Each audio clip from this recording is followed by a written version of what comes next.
This is my review of the Rising of the Shield Hero, episode 11. So before I get started, let's talk about the MVP of the episode and new contender for Best Girl, Gran. So I certainly wasn't expecting this when he healed that little old lady 5 or so episodes ago, but as it turns out, she is a high-level adventurer, or at least she was when she was younger. I'm not sure if the potion you gave her managed to revitalize her, take a few years off, but I absolutely love her. She just kicking monster ass. I think it really goes to show that if you help people, they'll come back and help you, which I hope we continue to see in the series. Shield Hero has helped out so many people so far. We just saved another village, so they'll find a way to repay him, and he fed an entire town of refugees. Hopefully they can help him in this bloody coup against the king.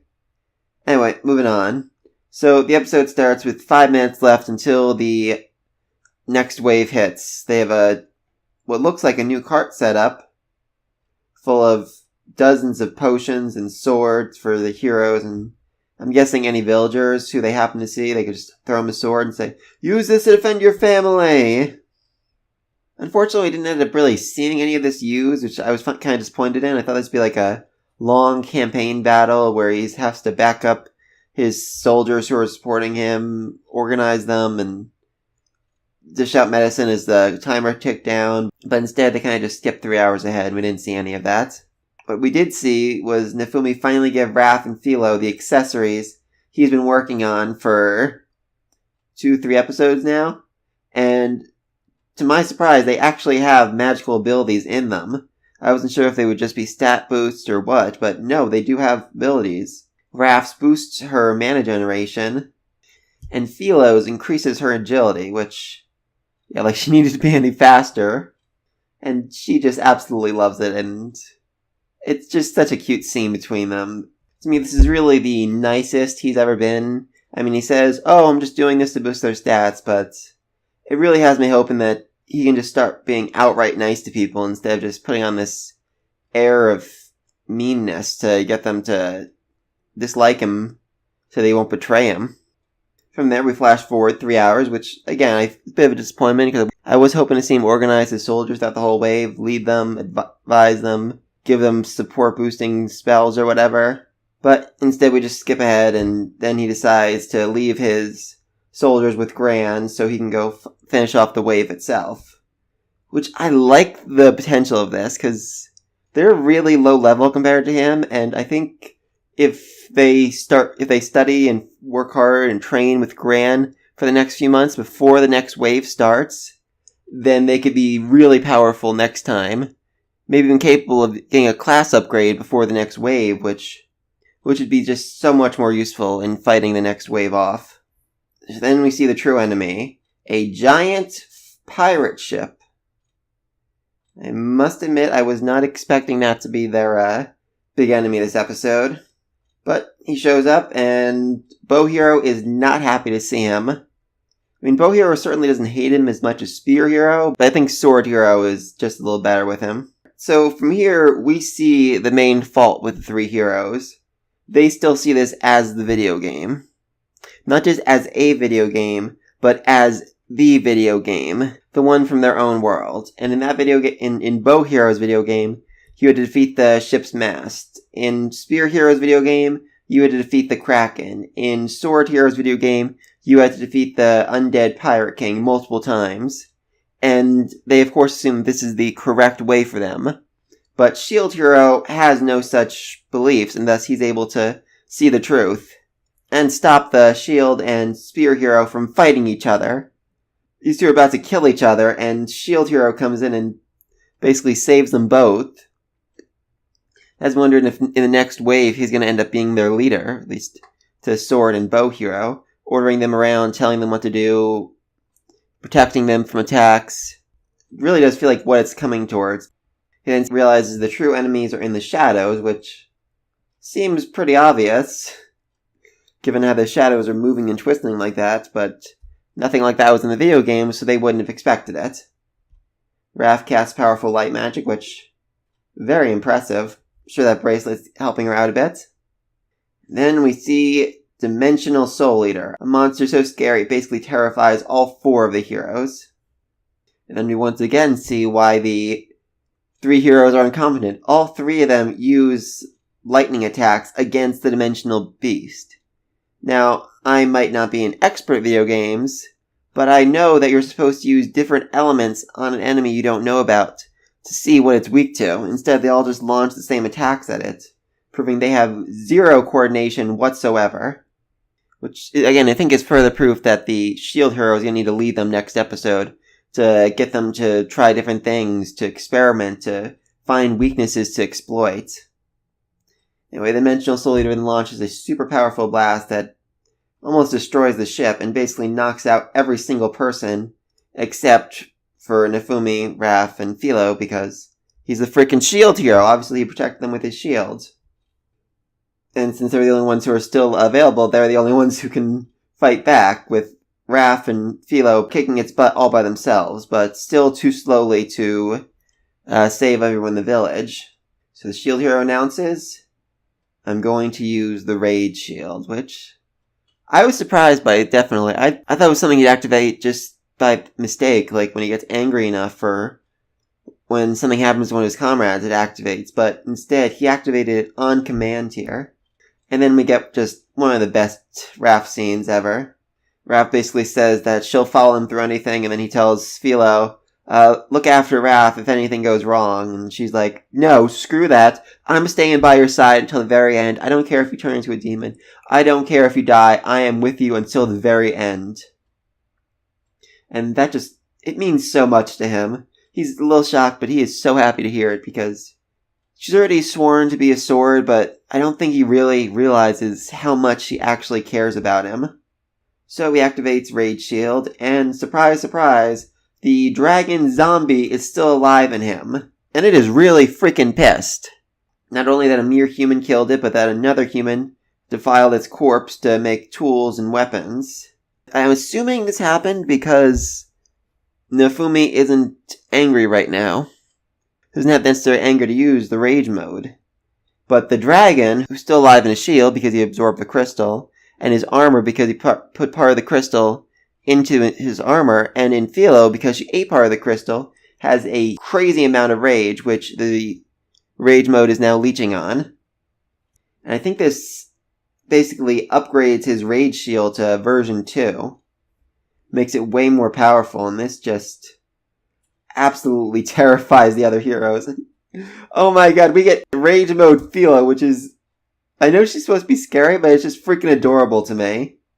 And so they just attack the creature head on, doing more damage than any of the other heroes could do, even at their best day. And then we get another great scene from Raph. I know we said that Gran might be taking the role of best girl, but not anymore. When Mind complains that the shield hero isn't saving them the way a proper hero should, Raph just basically says, what the freak are you people doing standing around? You are heroes!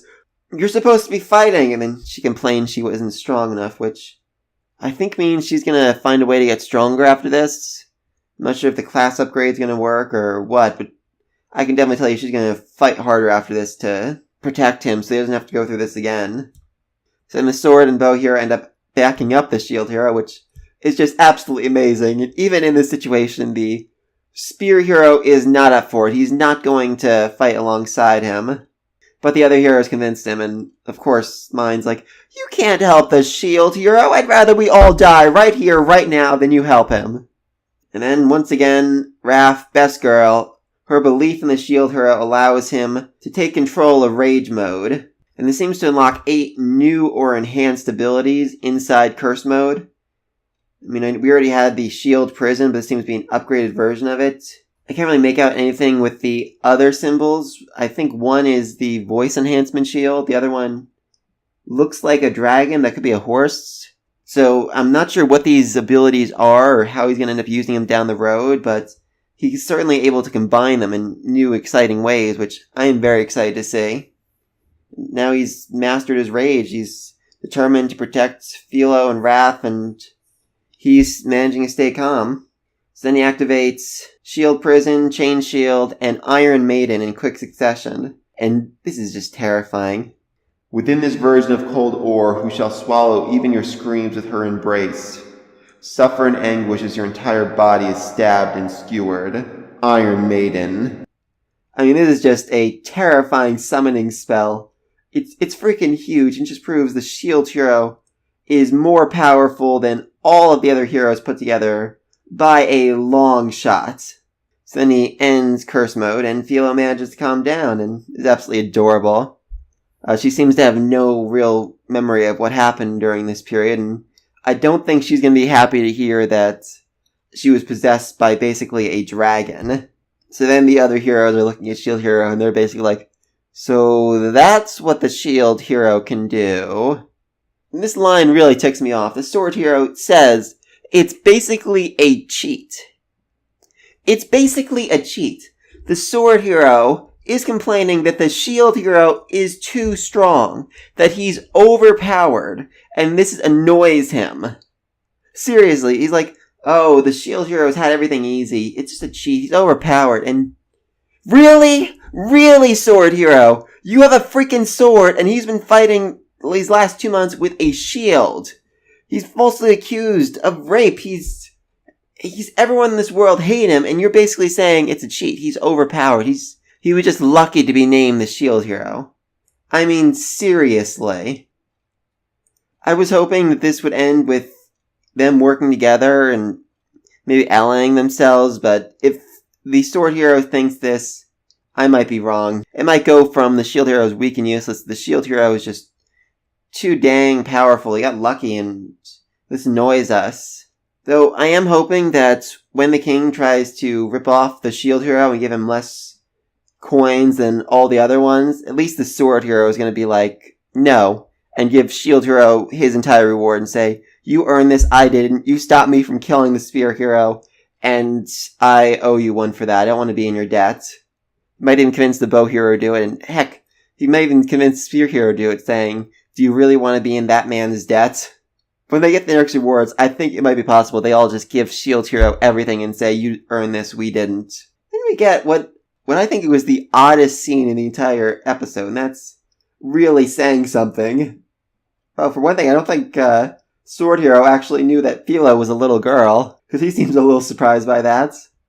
But anyway, yeah, so Spear Hero and Philo have a little conversation, and for once, it did not end in him being kicked in the balls. It's more like she was teasing him a little bit, and he was just trying to sound cool in front of her, which even Shield Hero was amused by this scenario, so it gives me hope that there is some redemption for the Spear Hero coming. Like, he will realize the error of his ways and end up helping them some point. Because if so, I think he and Philo could have a really cute relationship. I mean, he's in love with her, essentially. And he's an angel lolicon, but he still thinks she's really cute, and he wants her to like him, so if he does end up becoming a good guy at some point down the road, I would be very interested in seeing how these two interact moving forward. Then another Dimensional Soul shows up, and he is quickly obliterated by Glass, who, okay, yeah, she screams N-level boss, and not just because she appears in the intro. Though I do like her already because she says, only one of you is even worthy of being called a hero. So only the Shield Hero is actually worthy, which I really like. And she basically says that she's his enemy and they're gonna fight now. So maybe she's in charge of the waves, or maybe the waves aren't exactly what we think they are. Maybe they're like revenge for something the king did in the past, and she wants to see that revenge fulfilled, but she really likes the Shield Hero, so she might leave him alive. I don't think he can beat her. And I'm saying that just because he already used his trump card. Yes, there are other abilities in Curse Mode that he hasn't used yet, but it would just feel cheap if next episode he used the Curse Shield again. I feel like there's going to have to be a delay or something, or a recharge time before he can use the power again. Because if next episode's like, oh, he used the Curse Shield. Oh, he was overtaken by the Rage. Oh, he controlled it. Oh, he used a powerful spell. It would just feel like a ripoff of this episode. Like the same thing just happened twice. So I don't think he's going to use that Curse Mode again. Maybe she's going to say, don't use her Curse Mode and I won't use mine. Like maybe she has superpower, a second form she's not going to use as long as he doesn't use his. I figure she's gonna, leave him alive, but beaten, and then say, at the next wave, we will battle again, and I will not be holding back. Which would encourage him to go out and level up and do the class change in everyone to make them stronger. I am curious if the other heroes are going to back him up, or if it's going to be a one-on-one battle. Not sure if that's going to take up the whole next episode. I said in my reaction that this was feeling like it was going to be a mid-season finale. We get the next episode and the show would take a little break after ending on a huge cliffhanger. And this definitely feels like next battle could be that cliffhanger, He fights her and then she announces, "Oh, but if you want to truly defeat me, you must gather the 5th hero who no one knows about and who has long remained sealed away." Or something like that. But if it doesn't go that route, I can imagine the battle with her won't last that long. I mean, he's pretty much exhausted, and I feel like she's just going to outclass him 100 times over. So she's going to beat him and say, "Okay, come back next wave." And then he's basically just going to have to deal with what's left of the village. Maybe set up an emergency kitchen and make everyone in the village and the heroes and their party some food. Maybe sell medicine to the heroes and their parties. That'd certainly be interesting. He'll recharge them for medicine, especially Spear Hero. Well, it's 50 for your party and 100 for the Spear Hero's party. I would certainly be amused by that. I mean, he packed a lot of potions, and I can't imagine he went through all of them in the 3 hours that this battle started. But yeah, so that's my prediction of next episode. He's not going to use Rage Shield. He's going to lose, and then it'll either end in a big cliffhanger, or he's just going to scam the other heroes out of overpaying for his medicine. So let me know what you think in the comment section down below, what you think is going to happen next. Sure, like and subscribe if you enjoyed this. And until next week...